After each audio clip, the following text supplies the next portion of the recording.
नमस्कार मेरे प्यारे विद्यार्थियों। आज हम बीए पार्ट सेकंड संविधान, जिसमें हमने अमेरिका, स्विट्ज़रलैंड, चाइना, जापान आदि संविधान के बारे में हम अध्ययन कर रहे हैं। उसमें जो बड़ा सबसे महत्वपूर्ण संविधान है वो है अमेरिका के बाद ब्रिटेन के बाद अमेरिका का संविधान। इसको मैंने कई चरणों में लिया है। तो सबसे पहले हम थोड़ी सी जानकारी जिसमें अमेरिका के संविधान की विशेषताएं हैं उसका हम अध्ययन करेंगे।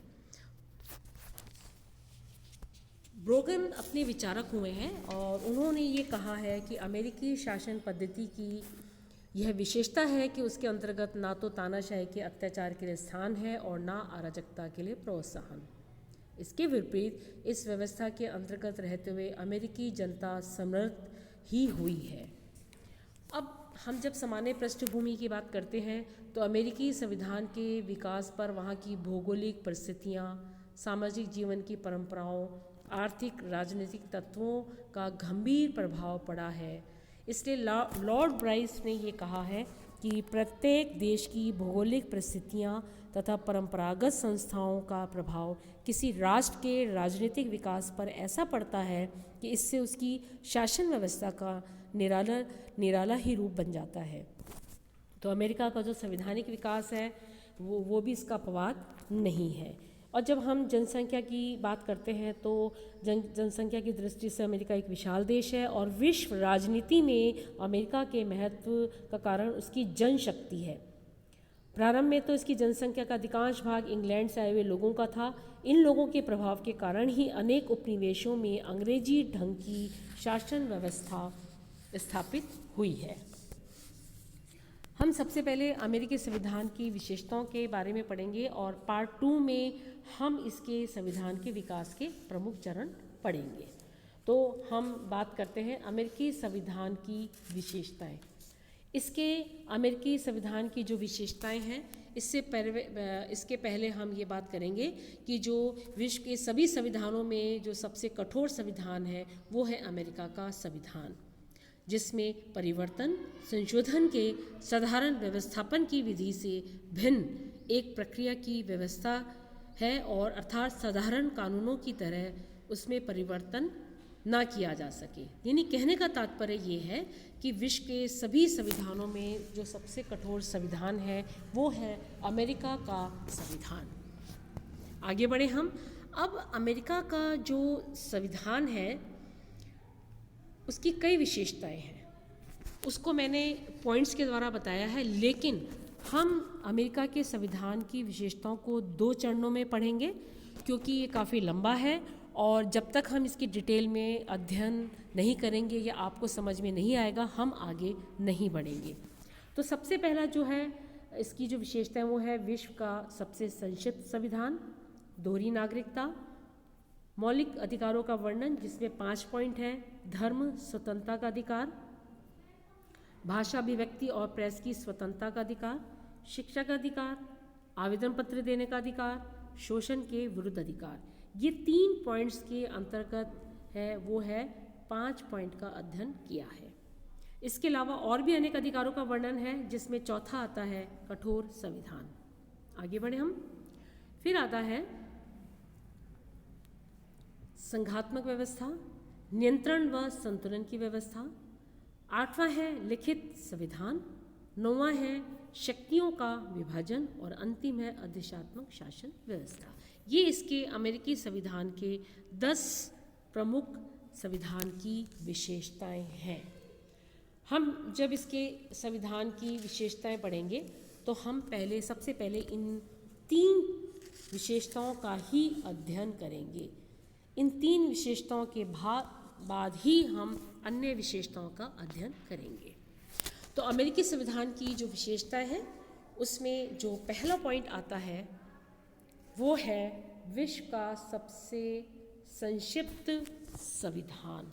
यानी यह बहुत पुराना है, लिखित है और ये इसके संविधान की बहुत बड़ी विशेषता या महत्व है।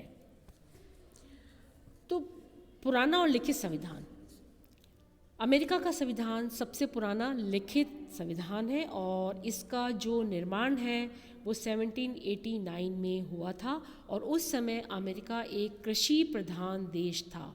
आज वह एक प्रमुख औद्योगिक देश हो गया और फिर भी आज इतना प्राचीन संविधान ज्यों का त्यों जीवित है। संयुक्त राज्य अमेरिका का संविधान राष्ट्रीय एकता, स्थानीय स्वशासन का बड़ा सुंदर समन्वय है।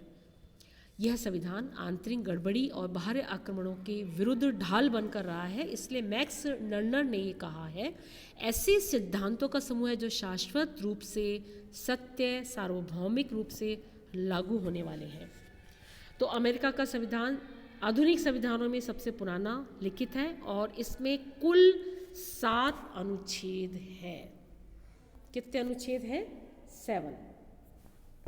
7 अनुच्छेद हैं और पिछले 222-25 वर्षों में केवल यदि हम कंक्लूजन निकालें तो कितने संशोधन इसमें हुए हैं? 27 संशोधन हुए हैं। ये अपने आप में बड़ी अनूठी विशेषता है। ये संविधान बहुत संक्षिप्त है और इसमें 40 से जो कम है वो छपे हुए पृष्ठ है। कितने? 40 से कम, जो थोड़े समय में पढ़े जा सकते हैं। और इसकी तुलना में भारत का संविधान बहुत लंबा है। जापान के संविधान में 103। इसे लॉर्ड ब्राइस ने क्या कहा? अमेरिका का संविधान सब काट छांट के बाद भी संसार के सबसे संविधानों में सर्वश्रेष्ठ है। जिंग ने भी इनका समर्थन करते हुए कहा कि संविधान की संक्षिप्तता एक वरदान है। संविधान की संक्षिप्तता उत्तरदायित्व की अपेक्षा पूंजी है। स्थायित्व भी इसी का परिणाम है। आगे बढ़े हम। फिर आता है इसकी दोहरी नागरिकता। ये भी बड़ी इम्पॉर्टेंट है कि आखिर ये जो दोहरी नागरिकता है वो है क्या। तो इसके संविधान की जो सबसे बड़ी विशेषता हम आगे पढ़ते चले जाएंगे वो है दोहरी नागरिकता। यानी ये एक तो अपने देश का नागरिक और जिस जहाँ पे वो निवास करता है उस राज्य का भी वह नागरिक होता है। ये इसके संविधान की एक प्रमुख विशेषता दृष्टिगोचर होती है। आगे बढ़ें। अमेरिकी संविधान के एक 14वें संशोधन हुआ था जिसमें प्रत्येक, मैं इसको फिर लिख देती हूँ, 14वें संशोधन के बाद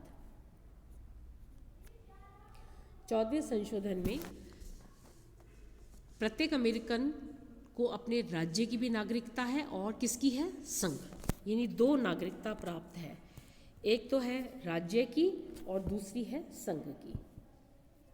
ये है राज्य और फिर बोलते हैं संघ।